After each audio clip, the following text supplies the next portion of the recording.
تمہاری اور میری حیثیت جاننا چاہتے ہو تو سنو، تم میرے لیے اسی طرح ہو جیسے موسیٰ علیہ السلام کے لیے ہارون تھے. الا انہ لا نبی بعدی، مگر سن لو میرے بعد کوئی نبی میں کوئی نبی.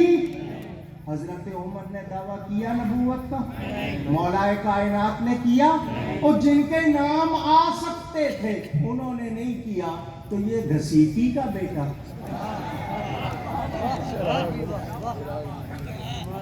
میں اپنی طرف سے نہیں کہہ رہا، کتاب میں اس کی ماں کا نام چراغ بی بی عرف گھسیٹی. وہ گھسیٹی کا بیٹا کہاں سے، اور وہ بھی ون وے ٹریفک. کیا کہتے ہو؟ کانا، ایک آنکھ والا. آپ کی ٹریفک پولیس جو ہے وہ ایک آنکھ والی گاڑی کو نہیں برداشت کرتی. امت ایک آنکھ والے کو کہ نبی کیسے برداشت کرے. نعرہ تکبیر، نعرہ رسالت، نعرہ رسالت، نعرہ رسالت. تاجدار ختم نبوت، تاجدار ختم نبوت، تاجدار ختم نبوت علامہ ڈاکٹر کوکب نورانی، ساری اہل سنت. ساری عمر زور لگاتا رہا محمدی بیگم مل جائے. کوئی پسند آ گئی تھی، نام تھا محمدی بیگم. کہنے لگا میرا عرش پر اس سے نکاح ہو گیا ہے. اس کے باپ نے کہا میں نے کسی اور سے کر دیا. کہنے لگا اگر تم نے وہ نہیں دی تو یوں ہو جائے گا. ان کا کچھ نہیں ہویا، اس وہ عورت کے پتر ہو گیا. کتنی کوشش کی وہ مل سکی، مر گیا وہ ہاتھ. یہ حال تھا اس کا. میں ایک بات اس کی سنانے لگا ہوں، شاید آپ نے نہیں سنی ہوگی. اس نے کہا میں آدم بھی ہوں، میں نوح بھی ہوں، میں موسیٰ بھی ہوں، میں عیسیٰ بھی ہوں، میں مریم بھی ہوں. اللہ نے مجھ سے زنا کیا. میں کسی پہ الزام نہیں لگا رہا، کتابیں میرے پاس موجود. میں غزالی زمان کا شاگرد ہوں، اکاڑوی کا بیٹا. الزام نہیں لگا رہا. اس نے کہا کہ اللہ نے اپنے مرد ہونے کا اثر مجھے دکھایا، مجھے حمل ہو گیا. 10 مہینے حمل رہا اور پھر مجھ میں سے میں ولد میں پیدا ہو گیا. ایسے آدمی کو انسان مانو گے؟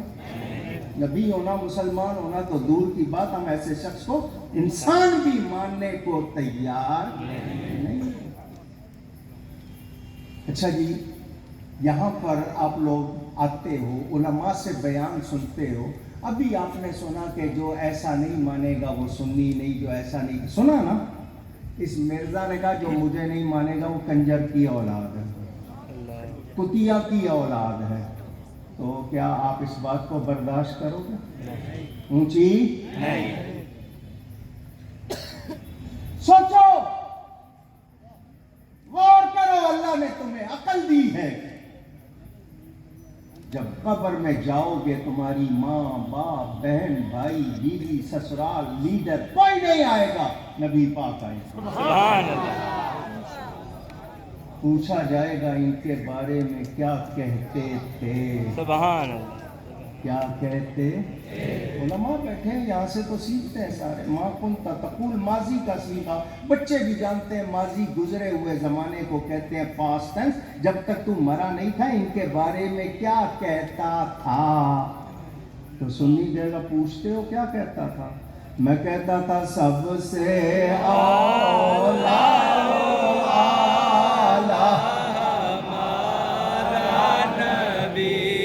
سب سے اولا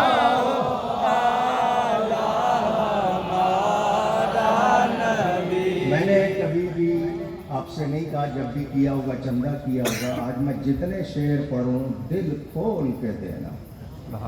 جتنا دو گے وہ سیلاب فنڈ میں ڈالیں گے. ٹھیک ہے؟ دل کھول کے اگر آپ کو اللہ توفیق دے. سب سے اولا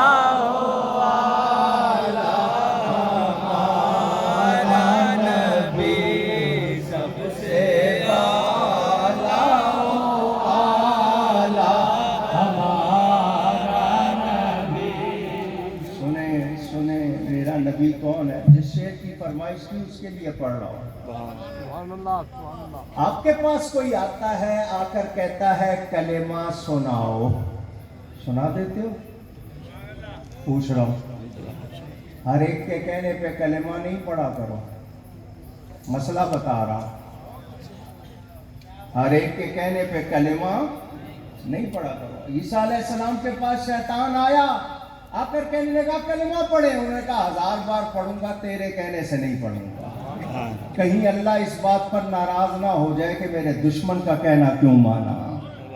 سن رہے ہو ایمان کی قدر؟ آپ کے پاس کوئی آتا ہے کلمہ پڑھو، آپ کلمہ پڑھ دیتے ہیں، لا الہ الا اللہ محمد الرسول اللہ صلی اللہ علیہ وسلم۔ وہ کہتا ہے مانتے 1,24,000 کم و بیش کے ہو، سب کو مانتے ہو، نام ایک کا لیا ہے، یہ کیا بات ہے؟ میں مانتے آپ سب کو، حضرت آدم سے لے کر حضرت عیسیٰ تک 1,24,000 یا 2,24,000 جتنے نبی رسول ہیں سب کو مانتے ہیں، کلمہ ایک کا پڑھتے ہیں۔ اگر کوئی پوچھ لے تو کیا جواب دو گے؟ تو جواب اس کے بہت سارے ہیں، آسان جواب ایک سکھا دوں آپ کو۔ حضرت موسیٰ کا ماننے والا حضرت عیسیٰ کو نہیں مانتا، حضرت عیسیٰ کا ماننے والا حضرت موسیٰ کو نہیں مانتا، مگر جو میرے نبی کا کلمہ پڑھتا ہے وہ سب کو مانتا ہے۔ سبحان اللہ۔ سمجھ آ گئی؟ تو آپ سے کوئی سوال کر لے تو اعلیٰ حضرت سے بھی ایک سوال کر لیا، اعلیٰ حضرت سے بھی کسی نے سوال کر لیا، اعلیٰ حضرت نے آگے سوال کر لیا۔ یہ جو نعت ہے اس میں سے یہ شعر آپ نے کم سنا ہوگا۔ اعلیٰ حضرت فرماتے ہیں انبیاء سے کروں عرض کیوں مالکو، نبیوں کو مالک کہہ کے پکار رہے، عقیدہ سیکھو۔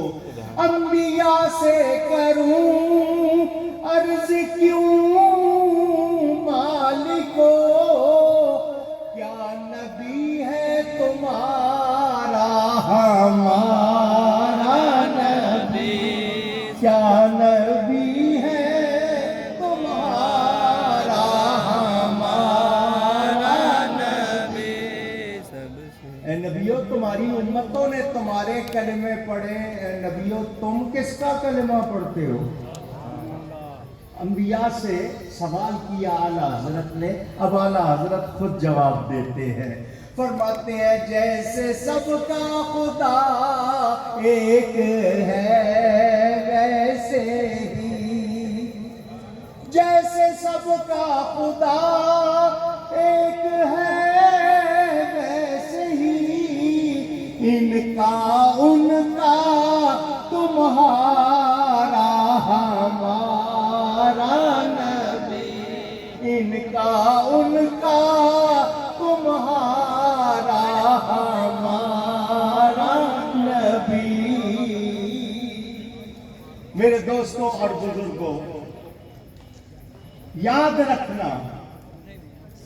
رکھنا اس بات کو، حضور صلی اللہ علیہ وسلم سب کے نبی ہیں، نبیوں کے بھی نبی ہیں، اور میرے نبی کو جو آخری نبی نہیں مانتا وہ مسلمان۔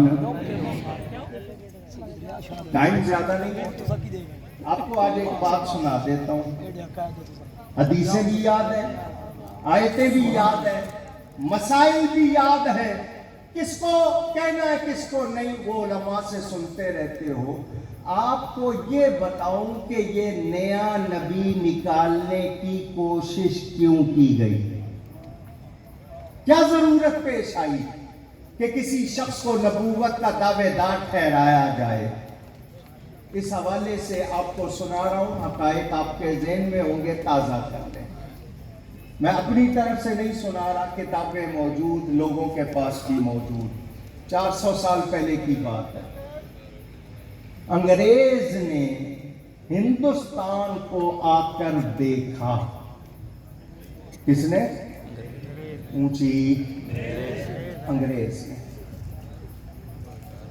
یہاں پر نواب ہیں، راجے ہیں، مہاراجے ہیں، ساری دنیا کو کھانے پینے کی چیزیں ہندوستان سے جا رہی ہیں، ایسے ایسے نواب ہیں کہ پیپر ویٹ کاغذ دبانے کے لیے جو اوپر پتھر رکھا جاتا ہے پیپر ویٹ کاغذ داب آپ اس کو کہتے ہیں 400 خیرات کے ہیرے پیپر ویٹ کے طور پر استعمال ہو رہے ہیں اور اتنا سونا ہے اس ملک پر قبضہ کرو ہندوستان پر توجہ ہے میری طرف ہندوستان پر قبضہ کرو ایسٹ انڈیا کمپنی کے نام سے تاجر آئے نام تھا تجارت کا مقصد تھا ہندوستان کا جائزہ لو کوشش کرو معلوم کرو مسلمانوں کی کمزوری کیا ہے یہاں پر مسلمان جو حکمران ہیں ان کو کس طرح ہٹایا جا سکتا ہے اس ملک پر کیسے قبضہ کیا جا سکتا ہے اصل مقصد یہ تھا نام کیا لیا تجارت نام کیا لیا اونچی کہیے گا